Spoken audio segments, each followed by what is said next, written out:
Oui, alors je vous présente Edpuzzle qui est, bon, comme la diapo le dit, là, c'est un outil complémentaire. Ce qui est vraiment le fun, c'est que ça permet d'ajouter des questions, ajouter de l'information, etc. là, pendant qu'on regarde une vidéo, on peut envoyer après ça ce lien-là aux élèves. Puis ce qui est vraiment, vraiment cool, là, c'est la dernière puce, c'est qu'on peut empêcher les élèves de sauter par-dessus des sections de la vidéo. Donc, les élèves sont obligés de l'écouter au complet. OK, alors, je suis sur le site Edpuzzle. Donc, vous voyez l'adresse en haut, là, edpuzzle.com. Juste, si jamais vous décidez de vous lancer avec Edpuzzle, là, je vous conseille de vous connecter avec votre compte Google de l'ACS. Bien, de créer votre compte, là, on peut toujours passer par Google là, ou Facebook, mais je vous conseille d'utiliser le compte de l'ACS. Donc, Google de l'ACS, comme ça, si vous utilisez Classroom, après ça, tout est lié. Donc, c'est plus intéressant. Alors, je vous montre ici sur Edpuzzle. Ça, c'est la page initiale là, sur laquelle on nous amène. Et vous voyez ici que bon, premièrement, le site est en anglais, là. C'est peut-être son seul petit bémol, sauf que ça vaut la peine de passer par-dessus parce qu'il y a beaucoup de potentiel.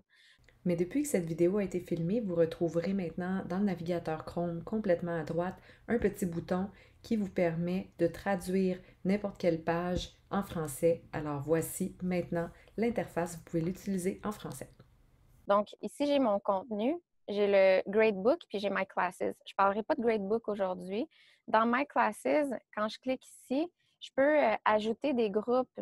Donc là, j'en avais déjà un qui était créé. C'est un groupe que j'ai créé avec Google Classroom, mais sinon, je pourrais ajouter une nouvelle classe. J'ajoute ma nouvelle classe, j'ajoute les informations ici. Mélissa, ça peut être une classe qui n'est pas dans Classroom, hein, c'est Oui, ça? oui, c'est ça. C'est Oui, ça. exactement. Je peux Merci. l'ajouter. Mais je ne suis même pas obligée de me créer une classe, par exemple. Je ne serais pas obligée d'en faire une. Donc, je vais venir tout de suite, OK, à My Content qui est ici à gauche. Donc, ça, c'est le contenu que moi, j'ai créé. Et quand je veux ajouter une nouvelle vidéo, donc, je clique sur Add Content et là, je peux créer une nouvelle vidéo. Je peux télécharger une vidéo. Par exemple, si vous avez utilisé Screencastify, comme Maryse vous a montré tantôt, puis, mais que vous voulez ajouter des questions, tout ça au courant de la vidéo. Donc, je pourrais télécharger cette vidéo-là ou je pourrais carrément venir fouiller, par exemple, sur YouTube. Donc, j'ai des canaux ici qui sont populaires. Donc, YouTube, je pourrais venir faire une recherche. Là, ces temps-ci, j'utilise toujours les pandas. Donc, je pourrais venir chercher ma vidéo de panda. Si jamais vous avez une vidéo très spécifique que vous voulez utiliser, je vous conseille de venir copier-coller le lien à la place. OK? Donc, bon, tiens, bébé panda, c'est cette vidéo-là que je veux utiliser. Donc là, elle va s'ajouter par la suite à mon contenu. OK? Et là, ce que je veux faire, dans le fond, c'est que je veux venir l'éditer. Donc, je clique sur Edit. Et là, vous voyez que quand je veux éditer ma vidéo, je peux soit la couper, je peux faire un voice-over. Donc, j'enregistre ma voix par-dessus le, le son qui est déjà dans cette vidéo-là, ou je peux ajouter des questions. Quand je veux couper, je peux juste couper au début puis à la fin. Donc, vous voyez les deux petites lignes qui apparaissent là. Je vais juste cliquer sur pause. Je pourrais commencer ma vidéo un peu plus tard ou je pourrais la terminer un peu plus tôt, mais je ne peux pas venir scinder au centre, par exemple. Quand je fais un voice-over, donc admettons que l'image, toute l'image, tout ça, je la trouve super intéressante, mais je voudrais, moi, mettre mes explications à la place. Bien, je fais juste cliquer sur Start Recording, puis je viens enregistrer par-dessus le son qui est déjà initialement dans la vidéo. Finalement, dans Question, vous voyez que j'ai 3 choix. Donc, je peux ajouter des questions à choix multiples, je peux ajouter des questions ouvertes ou je peux ajouter des notes. Donc, par exemple, si je commence ma vidéo, je ne sais pas moi, rendu ici, je veux poser une question à mes élèves. Donc, je clique ici et là, j'ajoute ma question, peu importe le temps de gestation, là, temps de gestation des pandas, etc. Je peux ajouter une image. Je peux ajouter aussi un hyperlien. Donc, je pourrais dire aux élèves d'aller lire quelque chose d'autre sur un site web. Et là, j'ai mes réponses. peu importe, 7, 2. Si je veux en ajouter un troisième, par exemple, 200, si on ne sait pas si c'est des jours, des mois. Et puis, encore une fois, je peux toujours ajouter hyperlien, je peux ajouter des images. Et ici, je vais venir indiquer quelle est ma bonne réponse. Donc, en pesant sur le X, évidemment, ce n'est pas la bonne réponse. Ici, crochet vert, je viens d'indiquer que ça, c'est ma bonne réponse et je sauvegarde. Donc là, vous voyez, je vais avancer un tout petit peu. Et là, vous voyez que j'ai une espèce de petite bulle qui est apparue. Donc ça indique que j'ai un arrêt à cet endroit-là. Un peu plus loin, je pourrais ajouter une open-ended question. Encore une fois, je peux ajouter un hyperlien, je peux rajouter une image. Je pose ma question à développement, peu importe la question, et je sauvegarde. Et là, honnêtement, je pense qu'il n'y a pas de limite là, au nombre de questions qu'on peut poser. Je pourrais finalement ajouter une note. Par exemple, si je prends une vidéo de YouTube, les explications, elles me conviennent puis tout ça, mais je me dis, j'aimerais ça ajouter une précision. Bien, je peux le faire.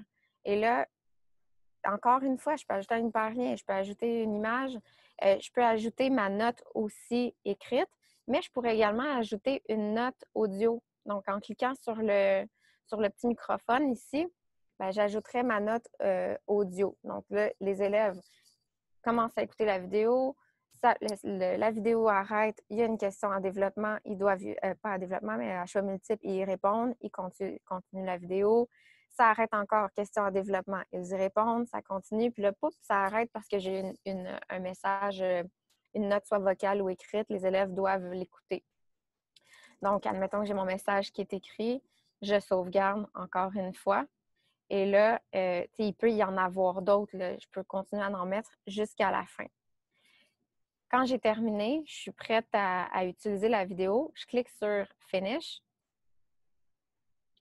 Et là, cette vidéo, elle vient de s'ajouter dans mon contenu, que je vous ai montré tantôt. Et là, ce que je pourrais faire, je pourrais la rééditer encore une fois si j'ai oublié quelque chose ou je pourrais l'assigner. Donc, en cliquant sur Assigner, si j'ai décidé de me créer des groupes, je vais pouvoir les assigner à un groupe. Donc là, par exemple, ici, j'ai mon groupe de Classroom là, que j'avais déjà ajouté. Il faudrait juste que je débarre ici, là, Post on Google Classroom. Si j'ai un autre groupe aussi, je pourrais ajouter ici, là, Add New Class. Donc, j'ajoute mon groupe et là, ensuite, il va juste falloir que mes élèves se créent un groupe, se créent un compte Edpuzzle si je veux avoir accès à leurs réponses. Si je ne veux pas faire de suivi là, sur qui a répondu aux questions, qui a répondu aux questions, etc., je n'ai pas besoin de me créer de groupe, là, mais si je veux avoir accès aux réponses de mes élèves, bien, il faut que je me crée des groupes. C'est soit que je le crée dans Edpuzzle, et là, les élèves doivent se créer un compte puis venir rejoindre mon cours, ou sinon, si j'utilise Google Classroom, bien là, ils peuvent utiliser, on va utiliser Google Classroom. Là, je vais juste retourner dans Assign. Je peux aussi mettre une date de remise là, pour mon travail. Puis, ce qui est le fun, c'est le Prevent Skipping. Donc, quand je l'allume, ça veut dire que l'élève il pourrait pas, par exemple, dire qu'il passe de 1 minute à 4 minutes pour faire semblant qu'il l'a regardé. Là, il ne serait pas capable. Advenant le cas où je ne veux pas assigner à un groupe, je veux juste partager ma vidéo. Je n'ai pas de questions dedans. Je fais juste ajouter des notes supplémentaires puis vous décidez de poser d'autres types de questions. Bien, vous pourriez juste utiliser Public Links ici. Donc, je viens copier mon lien, puis je le transmets à mes élèves soit par courriel ou peu importe la façon que vous utilisez. Là. Les petits du primaire, peut-être classe dojo, le lien pourrait être envoyé de cette façon-là. Mais ça, comme je vous dis, si vous fonctionnez de cette façon-là, avec juste le lien partageable, bien, vous n'aurez pas, si vous posez des questions, vous ne pourrez pas voir qu'est-ce que l'élève a répondu, là, vous ne pourrez pas faire de suivi. Alors, quand je reviens, donc cette vidéo a été ajoutée. Si je reviens à mon contenu, je peux passer par ici ou par ici, My Content. Là.